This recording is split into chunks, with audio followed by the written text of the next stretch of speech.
تا کجای جهان هستی و تا زبون من رو میفهمی یا نه. برای همین تصمیم گرفتم به نشونم من دقیقا کجا هستم.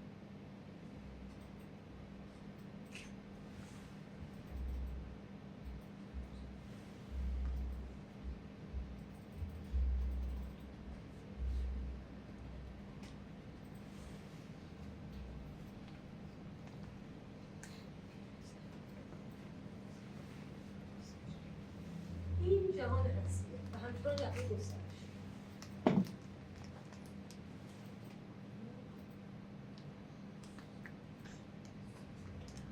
ما اینجا تا وقتوشه ناگهیه، یعنی بهشت من. اگه این بر تا اون برش 250 میلیون سال نوری، یعنی اگه شما ساعت 9 یعنی 300 سال توی در ثانیه حرکت کنید 250 میلیون سال طول میکشه که ازش رد بشید. باید بریم اینجا درست مرکز ناگهیه عقب گوشه سنبله تو حاشیه‌اش جای گروهی از کهکشان‌های محلی هستن. بیشتر از 30 تا کهکشان. ببینید سمت کهکشان رو بشید. ببینید تصویری زیبا و شگفت‌انگیز نیست نگاه کنید. متأسفانه تابلوی نداره و شما چطور پیداش کنید. تو دره من وجود جهان منظومه شخصیه. سومین سیاره از خورشید. میشه سیاره زمین. احتمال منظر از برای شما خیلی شگفت‌انگیز نباشه. نه برای خورشید درخشان و نه برای سوال مشترک یا مشترک اون قسمتی که آبینی شکل رو توی سنی دود کنید. من بنگاه 8 نفر دیگه مثل من البته همین لحظه و همین حالا ما یه تقسیم بندی هایی داریم که در طول تاریخ تمام زیاد میشه. فکر کنید کلمت‌ها قابل شما خنده‌دار باشه. من قسمت از سریع داریم تصویرشونی زندگی می‌کنم. این خونه ماست. هم اتاق این خونه ماست و این هم اتاق منه. واقعا نمی‌تونیم بگیم من بخش از اون خوشه نامیدن که سهم بیشتر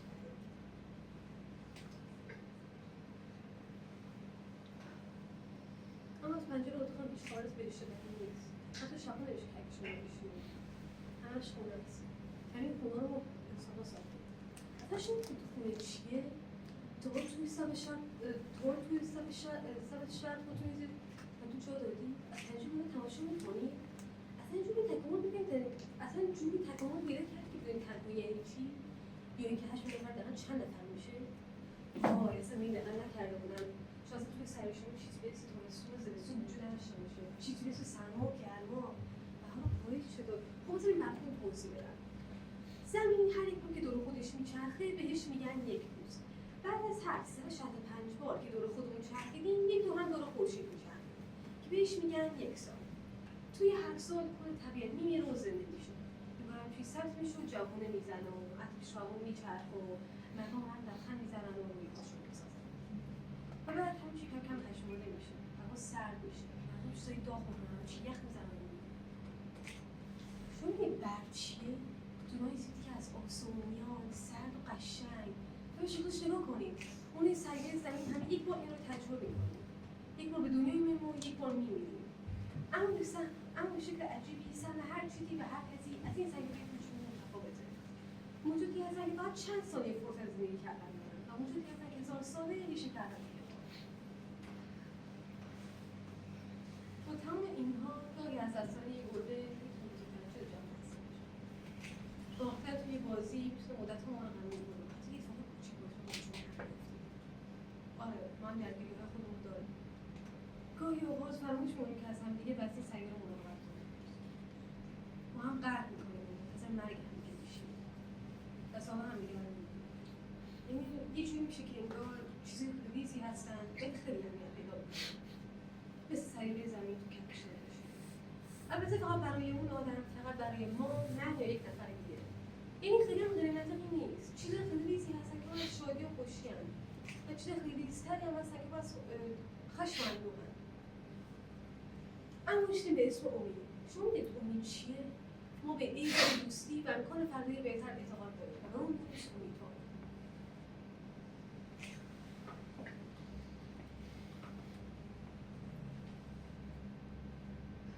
شاید باورتون نشه.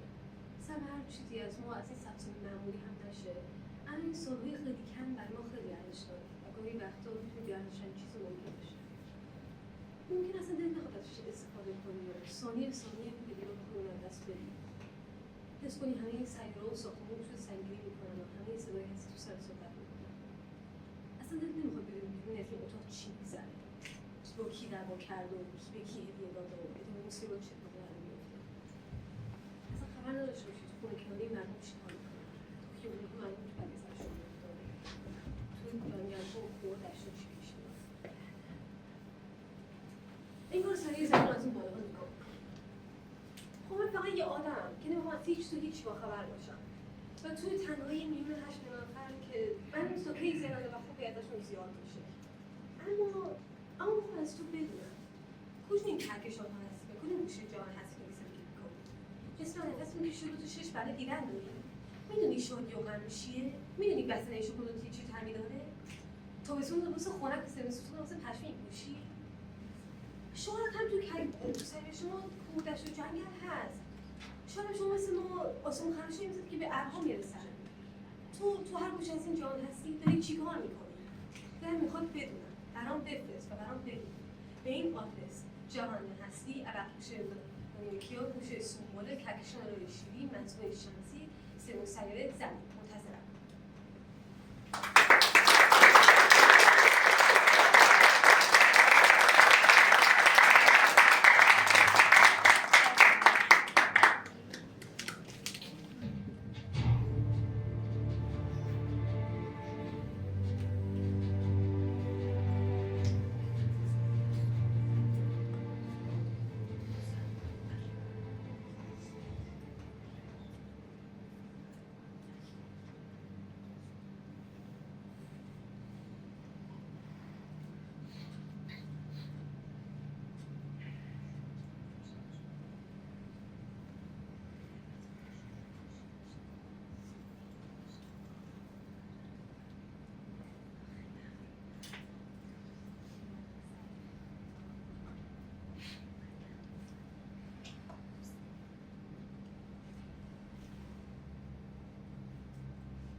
اگه قراره یه فضایی به این پیام دست پیدا کنه، این یعنی که اونام بیرونن اون بالها. اگه اینقدر باهوش باشن که بتونن تو فضا سفر کنن و زبان انجل فجر مازمین ها متوجه بشن، باید خیلی مراقب باشن.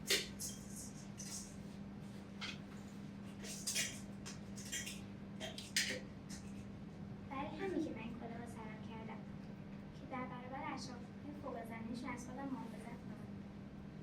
سعی کنم پیامی که بهشون میدم اینجوری باشه که از من خوششون بیاد و بتونن رو من حساب کنن. شاید استخدامم کنن که تو زمین بهشون کمک کنن، یا که بعد باشن رو بخوان زمین رو نابود کنن. ممکنه اینجوری فکر کنن که این دختر کارش خیلی درسته، به نگهش داره، من جون سالت به در میبرم.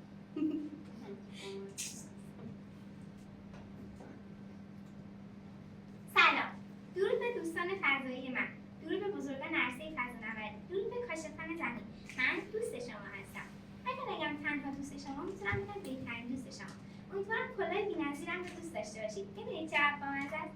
منم مثل کلاه‌های خودتون شاخک دارم. بیگانگان عزیز، نه بخش دوستان عزیز، میخواستم شما رو با گردابی آبلوسر که سیاره زمین نام داره آشنا کنم.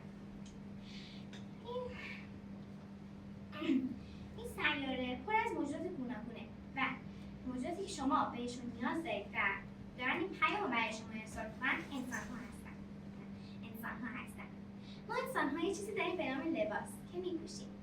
ما با تغییر لباس خودمون رو از پیر و جوان و زن و مرد جدا می‌کنیم. هر شغل و هر لباس هر منطقه‌ای با هم فرق دارن و لباس خاص خودشون رو دارن. برای اینکه ما می‌تونیم از لباس یه نفر بفهمیم که چه جور آدمیه. امیدوارم براتون عجیب نباشه و امیدوارم شما هم بپوشید، چون خیلی جالب نیست بیاین اینجا لخت و پتی بگردید.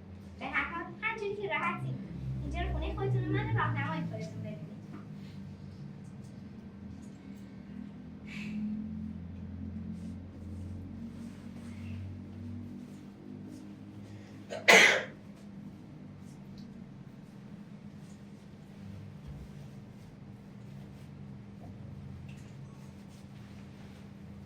به این میگن کت که میپوشیم.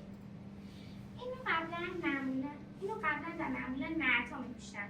البته جاهای خاص، مثلا اگه میخوان ازدواج کنن یا سیاستمدارها هم خیلی به کت علاقه دارن. شاید کسی که خودکشی داره یه کار خاصی داشته باشه یا اصلا یه جای خاصی کار کنه، مثلا بانک یا اداره مالیات.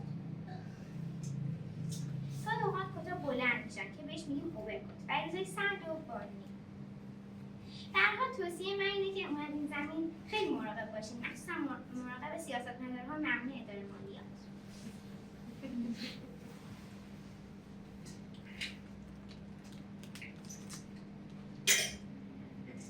کله های ما خیلی برامون ارزشمنده، برای همین ازش مراقبت میکنم. برای همین که من اینو سرم کرده بودم. ما انواع اقسام کلاه داریم. کلاه ایمنی که برای وقتی استفاده میشه که ممکنه سرمون آسیب ببینه. حتی بعضی هم هستن که باز از این کلاه استفاده میکنن ولی اون توی سرشون آسیب میده.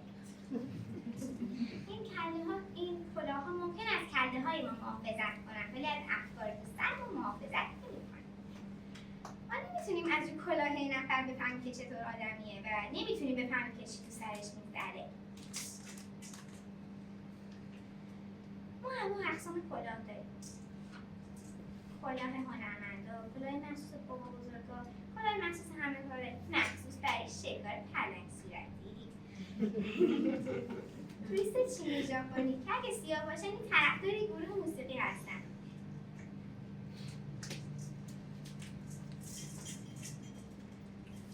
به هر حال توی مواقع توصیه من اینه که خیلی مراقب باشید. اومدین زمین اگه زیادی ساده باشین کلاهتون رو برمی‌دارن، اگه زیاد هم تعجب کنید کلاه از سرتون میفته. و اینکه رنگ، جنس، شکل کلاه خیلی مهمه وگرنه ممکنه سرتون کلاه بره. آها، به این میگیم، به این که تو پامونه میگیم کفش. کفش هم انواع اقسام داره. کفشای خیلی زیادی ما داریم، چرمی، فومی، پلاستیکی، برزنتی، پاشنه بلند، پاشنه کوتاه، پاشنه متوسط. حتی اگه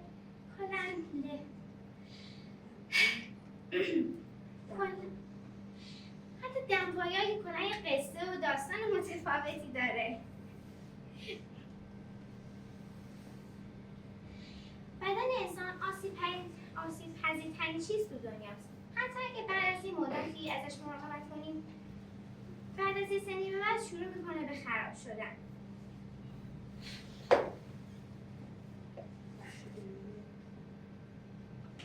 کفش لونهای خیلی بزرگ و عجیب و غریبی دارن که بعد مثل این نوزاد ازشون مراقبت کرد.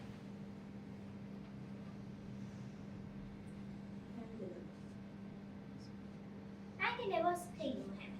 اگه عزاداری باشه بعد سیاه بپوشیم. اگه یک مهمونی باشه میتونیم روشن بپوشیم. اگه مهمونی صمیمی باشه.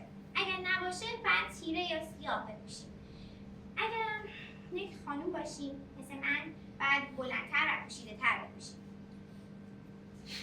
و اما اگه شما بخواید توی تلویزیون یا اینترنت شما رو به عنوان یک بازیگر تئاتر خیلی معروف نشون بدن و یه لباس عجیب و غریب بپوشید، یه لباسی که تو چشماش جالب باشه. همینطور یعنی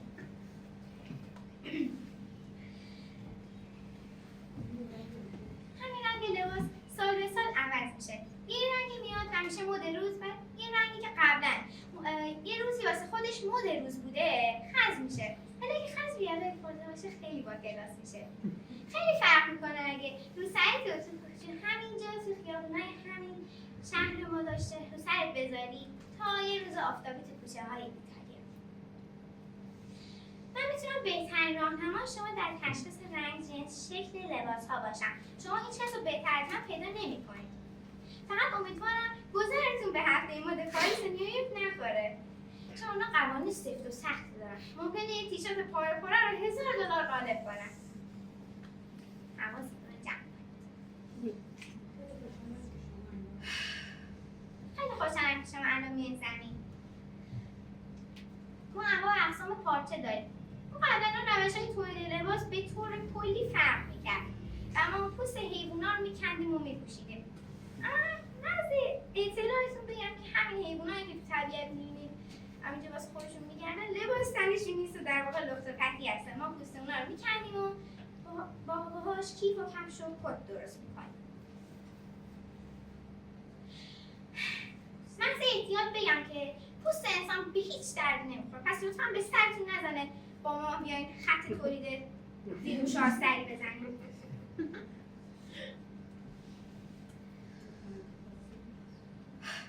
به هر حال هر کمکی خواستین من اینجا هستم، میتونم بهتون کمک کنم. شما هیچ کس رو بهتر از من پیدا نمی‌کنید که بتونه تو زمین به شما کمک کنه.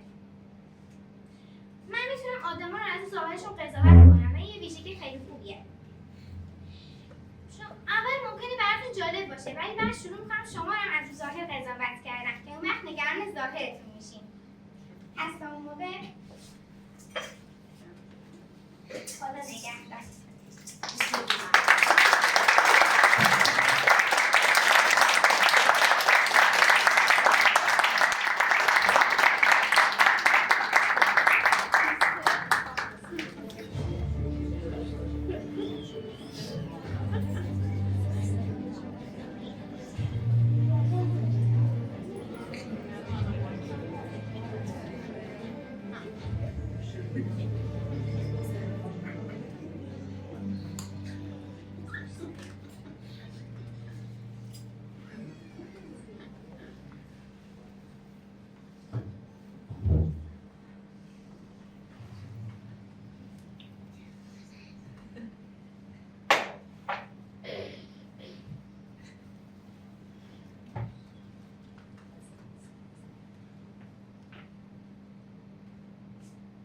سلام دوست فرزانه من این پیام رو از طریق کوچکی به اسم زمین برای شما میفرستم.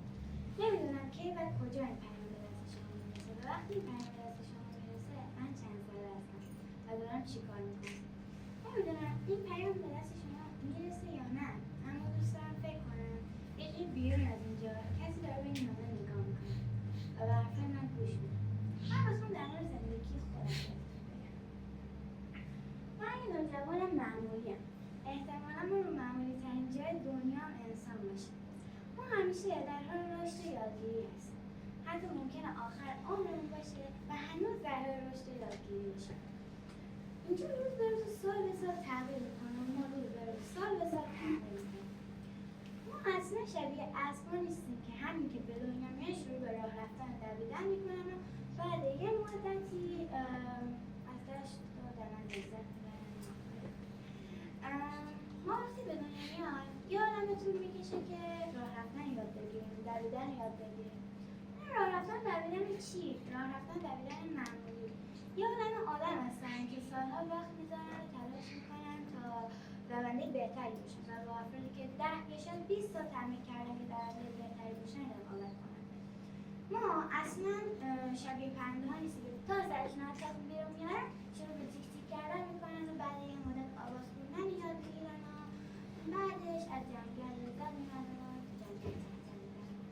ما وقتی که به دنیا میان یه عالمه باید تلاش کنیم و زبانهای دیگه مثل عربی، چینی، انگلیسی، کلی زبان دیگه هست. هر جا هر کسی به زبان خودش صحبت میکنه و ما باید کلی تلاش کنیم و وقت بذاریم تا اونا رو یاد بگیریم. تازه هرچی بزرگتر میشیم کلمات و واژه‌های جدیدتر یاد میگیریم، جدیدتر و قدیمی‌تر یاد میگیریم. مثلا بازرس قاطع یعنی چی؟ تازه یه عالم کلمه هست که یه مفهوم دارن ولی بقیه اون طور دیگه‌ای بیان میکنن، مثل آزادی، برابری یا حتی خوشبختی.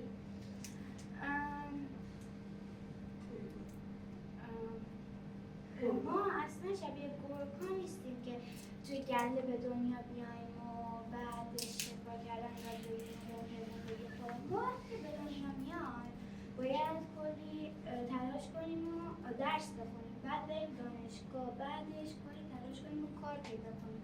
وقتی که کار پیدا کردیم تلاش کنیم که حقوق بگیریم و توش پیشرفت کنیم و بعدش بتونیم وسایل مورد نیازمون مثل لباس و غذا و وسایل دیگر رو بخریم. دیگه ما می‌بینیم 30-40 سالمون شده و دنبال یه زندگی معمولی. زندگی معمولی.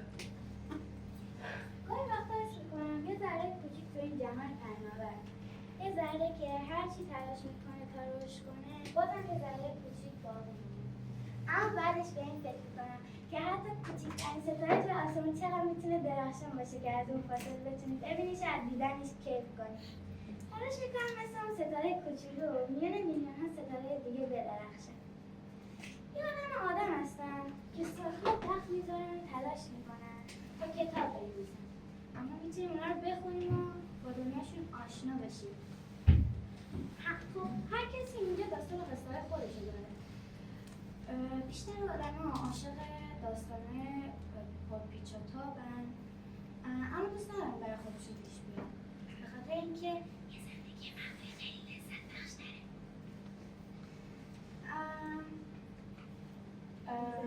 توی یه زندگی معمولی میتونی کتاب بخونی و لذت ببری، اما توی یه زندگی پیچیده خبری از این حرفا نیست و فقط باید پیش بری تا بتونی میون میلیون ها ستاره دیگه بدرخشی.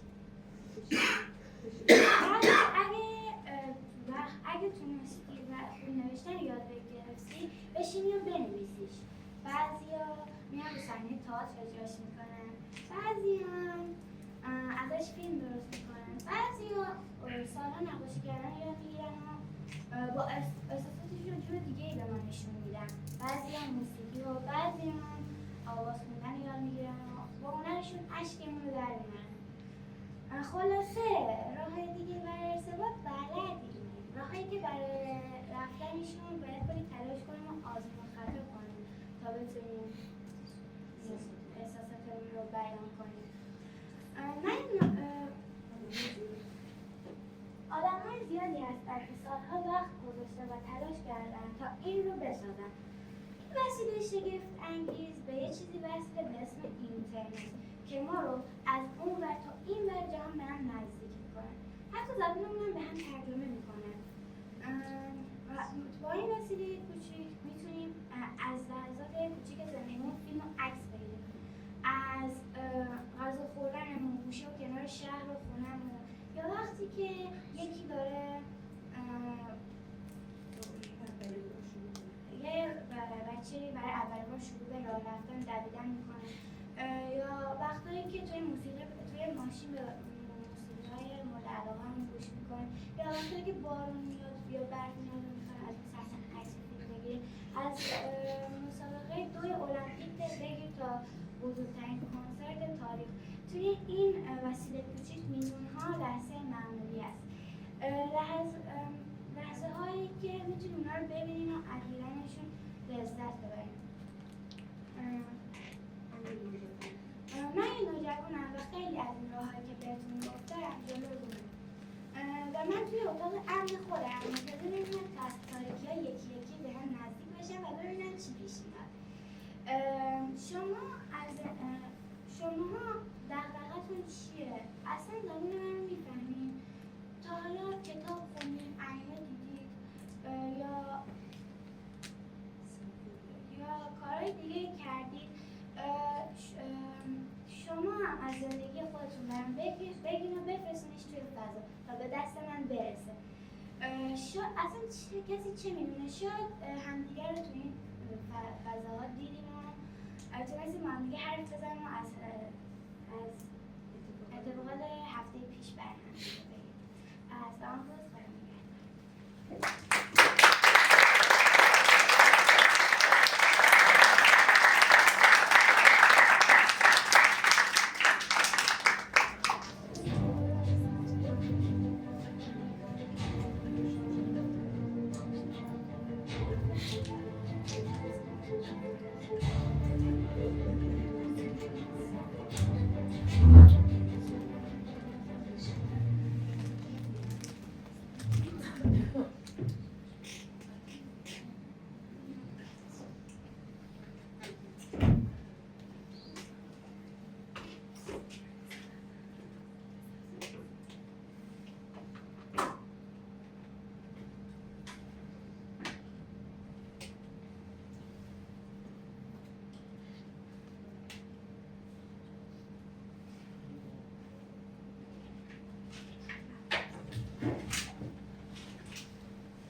خیلی سلام. شما با ما بیگانه هستید. یعنی ما انسان‌ها که روی زمین زندگی می‌کنیم ما نمی‌شناسیم. ولی اصلا نگران نباشید. چون ما انسان‌ها هم دیگه خوب نمی‌شناسیم. حتی خودمون رو خوب نمی‌شناسیم. اما امروز من اینجا هستم که خوب توضیح بدم که ماجرا چیه. خب این انسان همونطور که می‌بینید دو پا داره، دو دست. این قسمت مرکزی بدنش یه عضله خیلی مهمی مثل روده و معده و کبد غیر داخلشه. از همه مهم‌تر انسان قلب داره. قلبی که میتونه وظیفه‌اش رسوندن خون به سطح بدن. اما ما فکر می‌کنیم که وظیفه دیگه‌ای هم داره. مثلا یه غم بزرگی توی دلمون داریم، قلبمون میشه. یه موقعی که یه نفر ازمون حمایت میکنه، قوت قلب می‌گیره. یه موقعی که با ماشین سرعت میریم توی سرشیبی، قلبمون هوری میریزه یا خالی میشه. همون نگران نباشید، چون این چند تا اصطلاحی که ما به قلب میدیم و هیچ کدوم از اینا هیچ واقعیتی نداره. اینجا کله است. دم برای خوردن، دم برای خوردن و حرف زدن، گوش برای شنیدن، چشم برای دیدن و دماغ هم برای درسته که دهنمون خیلی خوب کار میکنه، ولی گوش و چشم و دماغمون هم اونجوری حرفه‌ای نیست. اگه مسابقه توی کل سرعت زمین بذاریم، قطعاً از خیلی از حیوانات شکست می‌خوریم.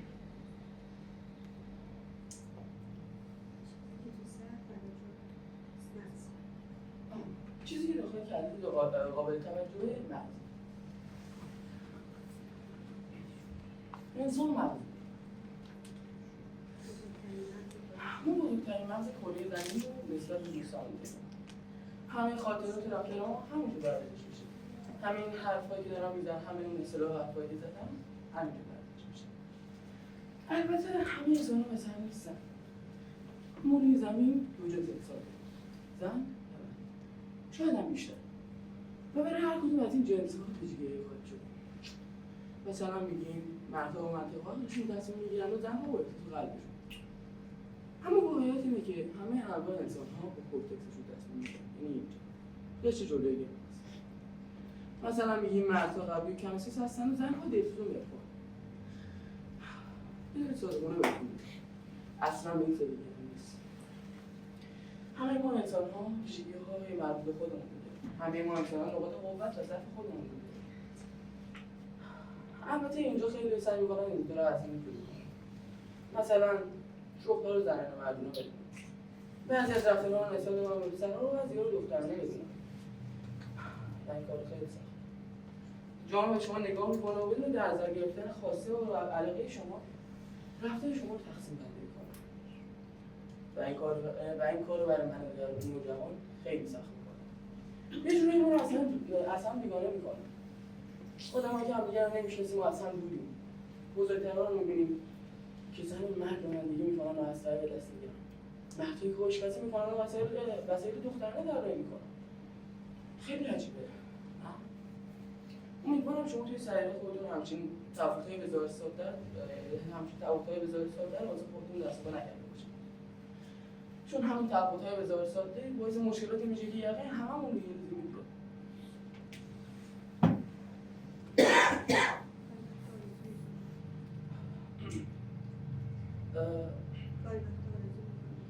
بعضی وقتا آرزو می‌کنم کاش می‌تونستم بدون ترس از قضاوت دیگران مسیر خودم رو بکنم و چیزی بازم خودم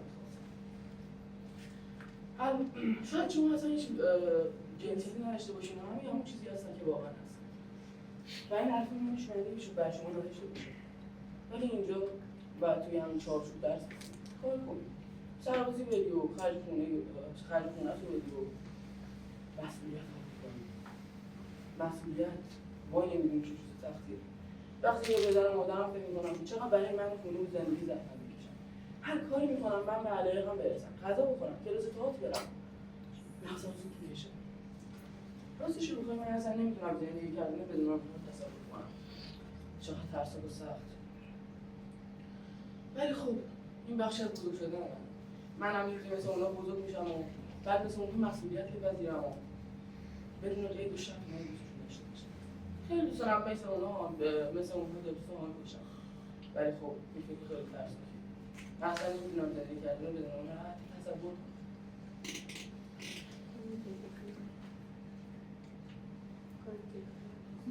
بعضی وقتا احساس میکنم بنزیگاه خوب نیست. مثلا اگه اونجوری که اونها از من انتظار دارن و من نباشم چی؟ اگه نمودشون کنم چی؟ من همیشه سعی میکنم همون آدمی باشم که اونها از من میکنه باعث سربلندی و افتخارشون بشه. اما همه فشارها و فکر و خیال‌ها روشون هم سنگینی میکنه و همیشه توی فکرم. این که احساس میکنم من یه آره هم مسئولیت دارم که بعد سنگینیش رو میشونم، بعد سنگینیش رو میشونم طاقت بیارم و سنگینیش رو میشونم طاقت بیارم و توی همه چی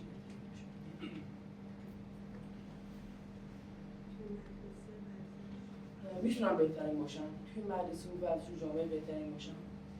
به بچه دیگه نگاه میکنم که توی همه کارها موفق هست و توی همه چیز بهترین هم میتونم مثل اونها باشم.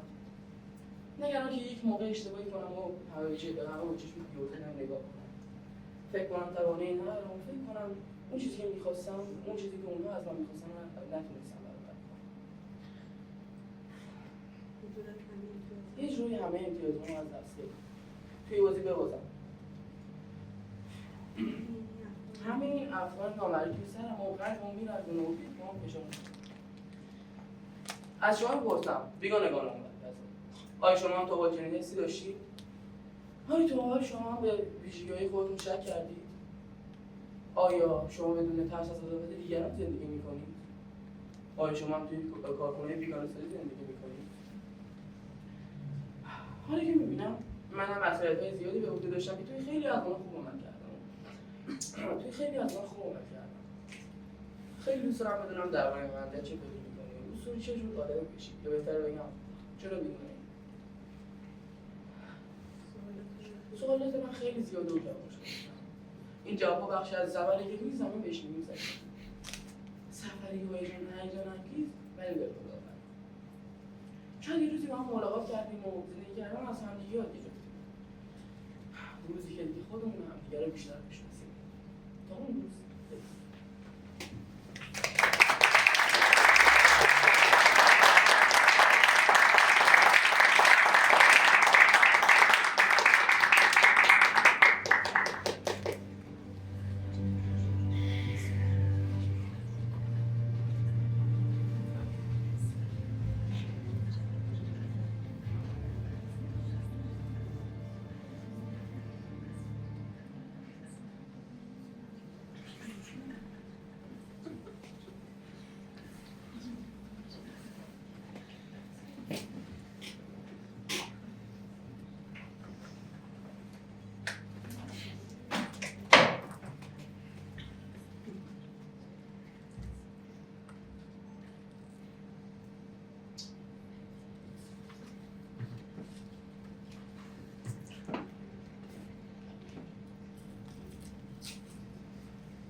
اینایی که تو دست من میبینید از اون فاصله از اون بالا به چشم نمیاد. شما فقط اقیانوس‌های آبی و ابرهای سفید و سرزمین‌های سرد رو میبینید. اما من از اینجا بعضی فاصله فقط همینا رو میبینم. زباله! زمین پر شده از زباله و آلودگی. امیدوارم شب با سرت نزنی که پاشی بیای اینجا. اینجا هیچ خبری نیست. اصلا ممکنه وقتی رسیدی دیگه اثری از ما نباشه. البته اون روز خوب زمینه. اون روز سیاره بدون ما یه نفس راحت میکشه.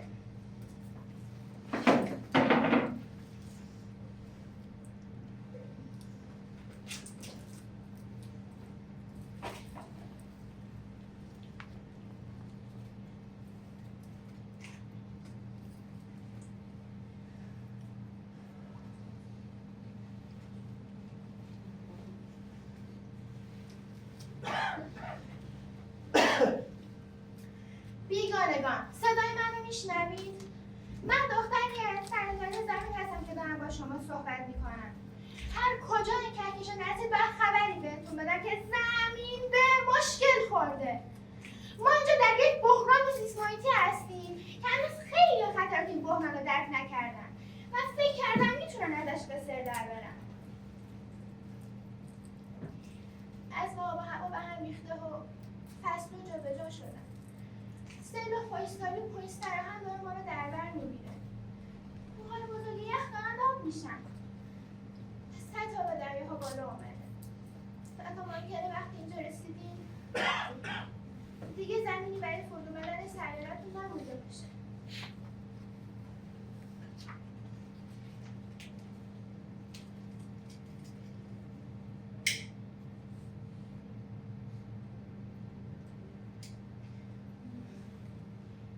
سیاره زمین جنسش از سنگ و مثل یه شم داره آب میشه. این یه تصویر واقعی نیست، فقط یه مثال که بتونید درکش کنید چطوری ذره ذره داره آب میشه و تمام میشه. بله، و شما از این شعله‌اش استفاده میکنید. شعله درخشانیش هم تاریکی زندگی انسانها رو روشن کرده. باعث شده که ما با رفاه بیشتری زندگی کنیم، راحت‌تر زندگی کنیم و راحت‌تر غذا و امنیت به دست بیاریم. تکنولوژی به شکل شگفت‌انگیزی داره پیشرفت میکنه و داره راه جدید رو به ما نشون میده. من دیگه امیدی به انسان‌ها ندارم. شاید همین پیشرفت تکنولوژی بتونه کمکمون کنه. شاید هم تلاش کردیم. شاید هم هیچ راهی نجاتی نمونده باشه.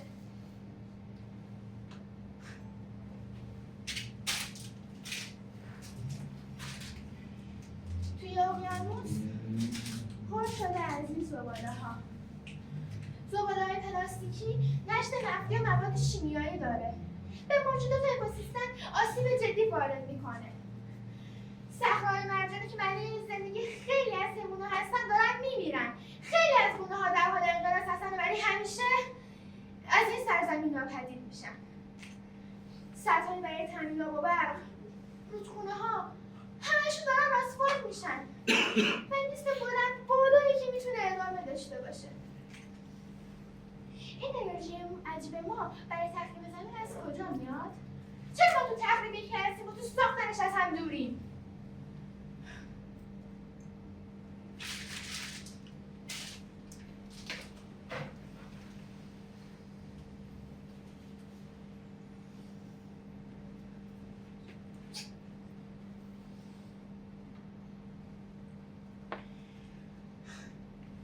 وقتی کوچیک‌تر بودم به خونه روستایی مادر بزرگم جای سرسبز کنار رودخونه.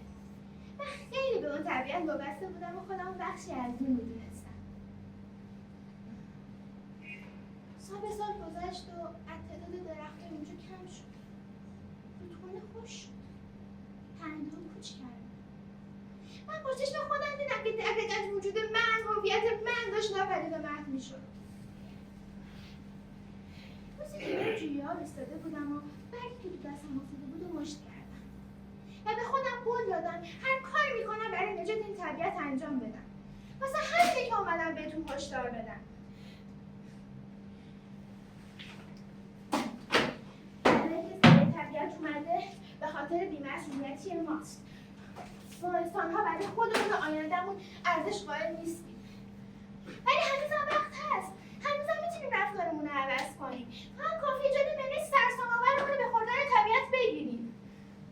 میتونیم قدم‌های کوچیک‌تری برداریم برای بازیافت، برای حیوانات در حال انقراض یا برای مصرف درست منابع. من ازتون میخوام اگه دانش یا فناوری دارید به ما کمک کنید. هر چیزی که میتونه تو بهتر شدن ما برای ما خوب باشه برای ما بفرستید. هر دستور عملی دارید برای ما ارسال کنید. اما یادتون باشه که من بهتون هشدار داده بودم مراقب خودتون و سیارتون باشید. از اشتباهات ما درس بگیرید. به طبیعت اطرافتون احترام بذارید.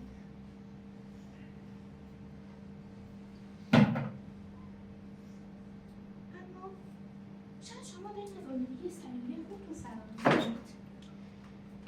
شاید هم شما اونقدر سیارتون رو مکیدید تا باش بتونید سفینه درست کنید و جای دیگر رو فتح کنید. با قول خودتون به خوشبختی برسید.